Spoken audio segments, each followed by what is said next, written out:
Okay, so today we're going to cover section 6. We're going to cover the last two shortcuts for proving triangles congruent. Today we're going to learn angle, side, angle, and angle, angle, side. So the first one is the angle congruence postulate. This is the old textbook that we used to use called it a postulate. Your textbook actually calls it a theorem. So this is the angle, side, angle congruence theorem. When you put this as a reason in your proof, the only thing I'm looking for is you to tell me that it's ASA, angle, side, angle. That's all you would need to include when you put down your reason. You don't have to tell me it's a congruence theorem or if it were a congruence postulate. Just tell me it's angle, side, angle.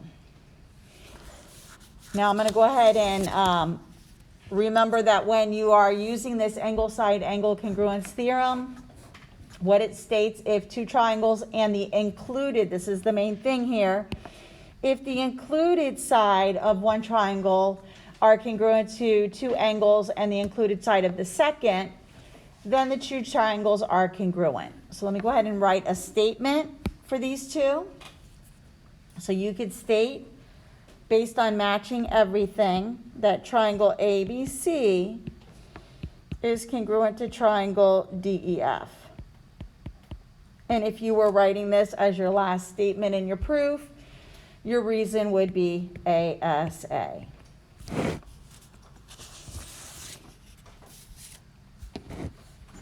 And our last shortcut that we need to cover is the angle, angle, side.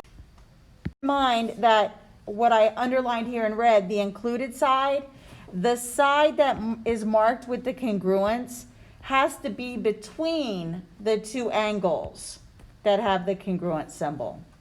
You couldn't mark AB or BC and expect that to use this shortcut. It has to be the side that's in between the two angles that are marked as congruent. Thank you. You're welcome. So, okay. The last shortcut is called AAS, or angle, angle, side. And what this one states is if two angles and this time it's the non-included side of one of the triangles are congruent to two angles and the corresponding non-included side of a second triangle, then the triangles are congruent. And again, you could come up with a congruency statement based off of the markings on the two triangles that are here. We could state that triangle GHJ is congruent to triangle KLM, and then if you were to put your reason, angle, angle, side. Notice this time it's not the side that's in between, so it's an angle, and then an angle, and then a side. Same thing here, angle, angle, and a side.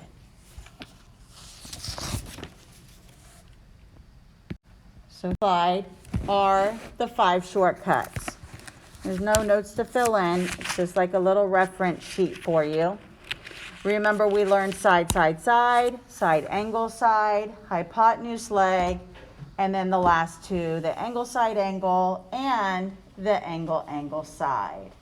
So these are the 5 ways that you can prove that two triangles are congruent. So let's write a proof. Now, what makes it more difficult now that you've been introduced to all 5 shortcuts, when you do them individually or you had only learned one, it made writing a proof so much easier because there was only one that you knew. Now we know 5, so now you're not going to know which one to use. You're going to have to go through, mark it, and then decide which shortcut to use. So let's go ahead and I'm going to start setting up my proof, and then I'm also going to label my triangles with my given information. So let's get the statement column ready and the reason column. So statement and reason. Now, your test on chapter 5 is going to be a week from Tuesday. So not this Tuesday, but the following week. Next week, there's no school on Wednesday because it's Veterans Day. So no school Wednesday. So we still have 2 more lessons to learn, and then we'll start reviewing. All right, so let's try and fill in our given. So I'm going to rewrite everything that's here, all 3 pieces. So angle X is congruent to angle V. And then I can also say that angle YZW is congruent to angle YWZ. And then I can also say XY is congruent to VY. And this is given.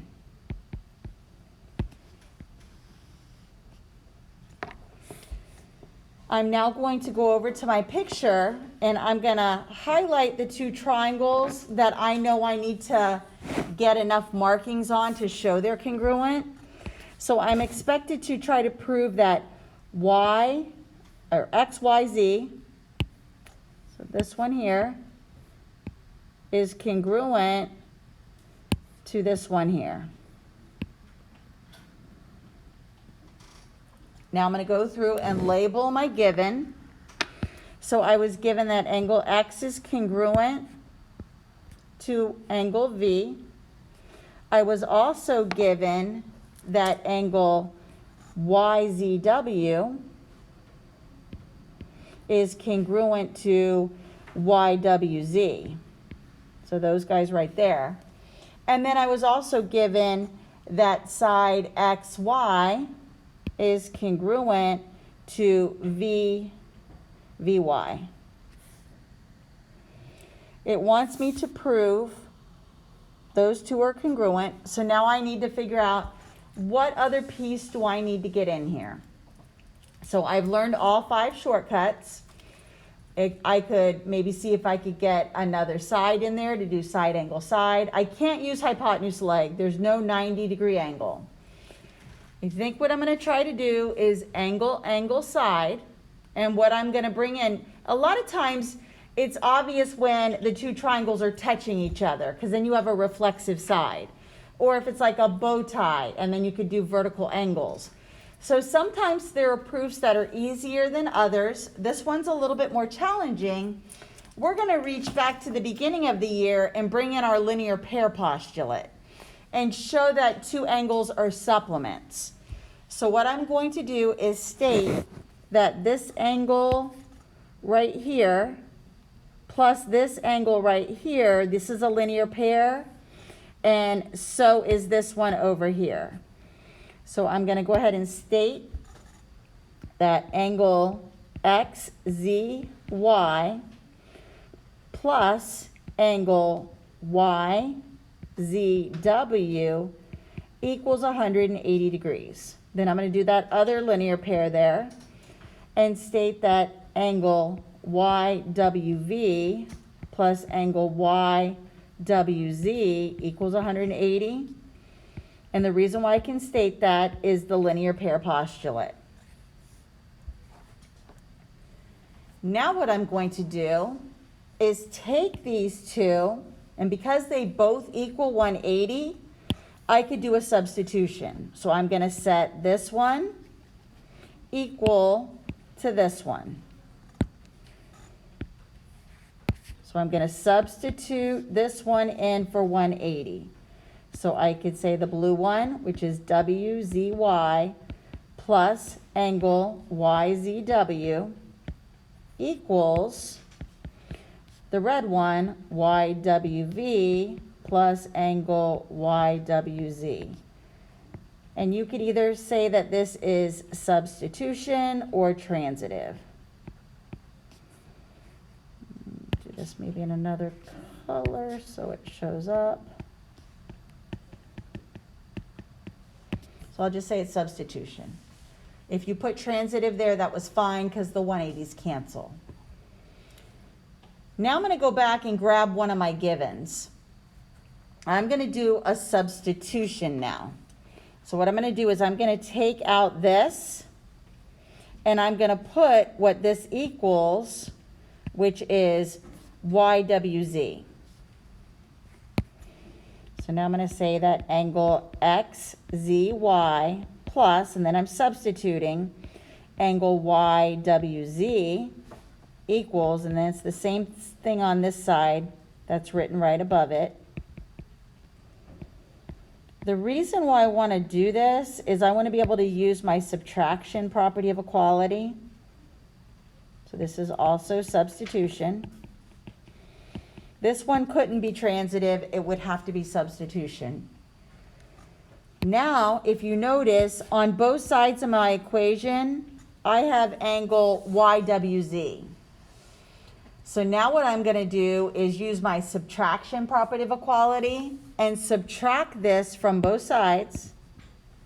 And now I'm left with angle XZY equals angle YWV.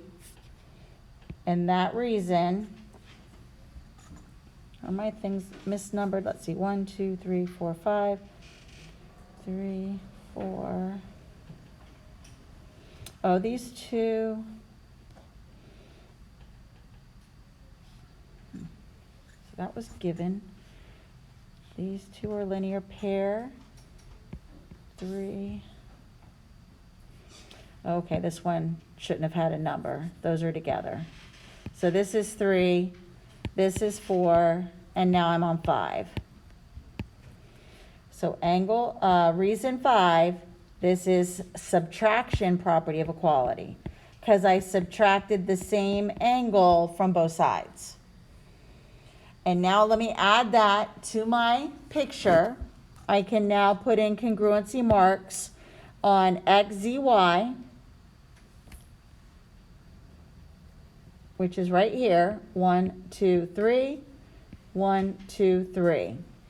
Now I have enough information in my picture, and I can say that these two triangles are congruent by angle, angle, side.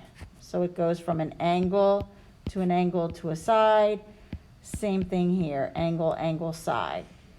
So my thing that I was asked to prove, number 6, triangle XYZ is congruent to triangle VYW, and that reason is angle, angle, side.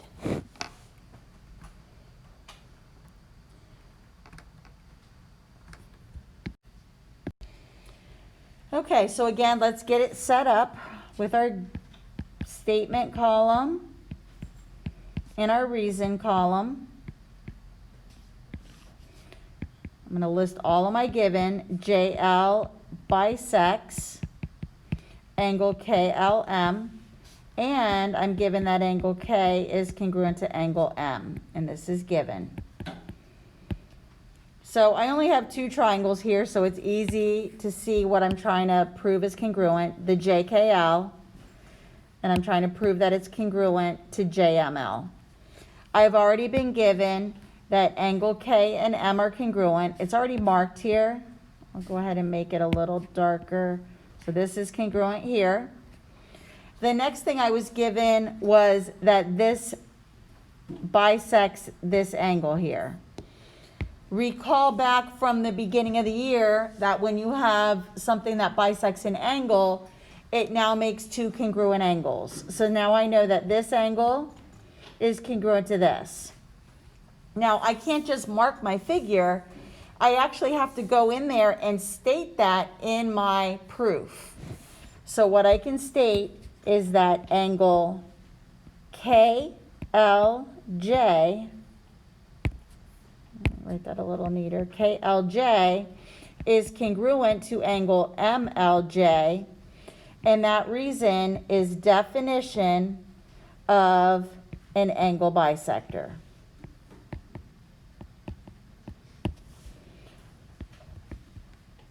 Now, This next step that I'm about to write, if you would have preferred to write that as step 2, you could have. You could flip-flop steps 2 and 3. The order there doesn't matter. The next thing I'm going to state is the obvious, that this side here, JL, is congruent to itself, and that reason is reflexive. Now I have enough information in my picture to prove that these two triangles are congruent, and the reason is the same as the last time. It's angle, angle, side. Same thing here, angle, angle, and then the side. So my last statement is what I was asked to prove. JKL is congruent to triangle JML, and that reason is angle, angle, side. So let's zoom in here. So I'm given that this angle, this time they're not giving me congruency marks on the angle measures, they're just giving me numbers. So this angle right here is congruent to this one because they're both 15. And then this angle right here is congruent to this angle right here because they're both 150. And then they also mark this reflexive side. So yes, these are congruent, and the reason is going to be angle, side, because it's the included side, angle. So I can prove that these two triangles are congruent by angle, angle, angle, side, angle. If it was not the included side, then it would have been AAS. But when the side is in between the two congruent angles, that's when it's the ASA. It's in the middle. It's included. The next one actually has more than one shortcut that would prove these two congruent. Now again, they didn't give us the little box. They just told us that this angle's 90 and this one's 90. So if you look here, this is a leg, this is a hypotenuse, and then same thing here. A leg has a mark and the hypotenuse. And we have a 90-degree angle. So because we have a 90-degree angle, the hypotenuses are congruent, and so is one of the leg pairs. We could say that these two triangles are congruent by hypotenuse leg. Now, one thing that also wasn't marked, remember we have this reflexive side that they share. So if I add that into my proof and say that that's congruent to itself, I could also prove these triangles are congruent by side, side, side. Notice I could also do side, angle, side. So I could actually prove those two triangles that are side by side congruent by side, side, side, side, angle, side, and hypotenuse leg. And the last one, very similar. I can do it with two different shortcuts. Now, notice I don't have any kind of right angle marking, or I'm not given that these are 90 degrees or that these lines are perpendicular. So I cannot use hypotenuse leg. But I do have a reflexive side here. So I could say that the two triangles are congruent by side, side, side. And then I also have some vertical angles going on here. I could say that this angle and this angle are congruent because they're vertical. So then I could do side, angle, side on this one. So you could either do side, angle, side, or side, side, side. If you did side, angle, side, in your proof, you'd have to state that those vertical angles are congruent. If you chose to do side, side, side, you'd have to add in the step about the reflexive side. Either way. One last slide. It is another proof. So let's see if we can quickly go through that. Can you zoom out of this slide? So again, the last one is another proof. So let's get our statement column going and our reason column. I'm going to state all the given, that angle FAB is congruent to GED, and that angle ABC is congruent to EDC, and that segment AC is congruent to EC. Let me go ahead and add all of this in there. Also, the two triangles I'm trying to prove congruent are the ABC. This one congruent to this one. So again, let me add the markings. So FAB is out here and GED is out here.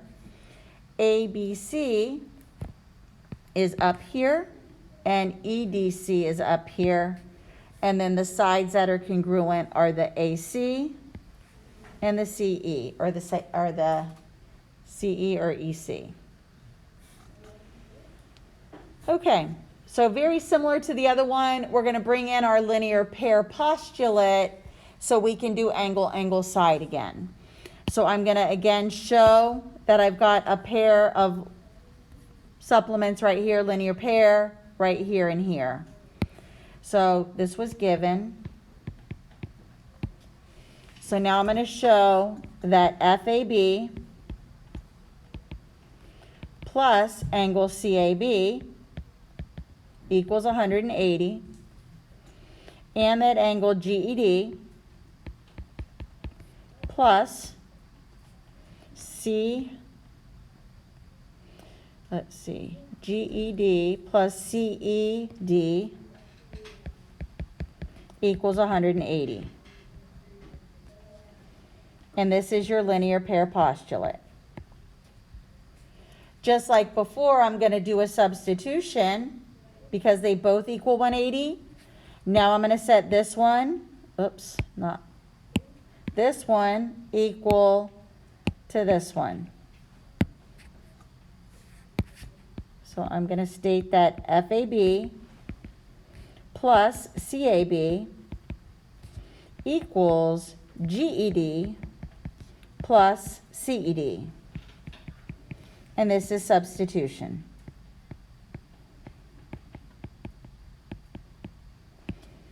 And just like before, I'll go back to my given, and I'm going to go ahead and substitute out the GED. I'm going to take this out, and I'm going to put FAB in there.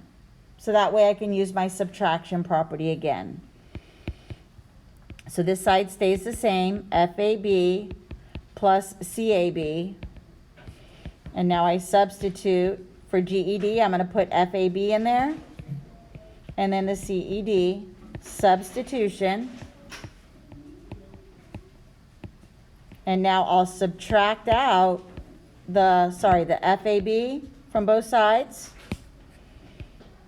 And then I say CAB is congruent to CED, subtraction property of equality. And then the last one is what you were trying to prove. That triangle ABC,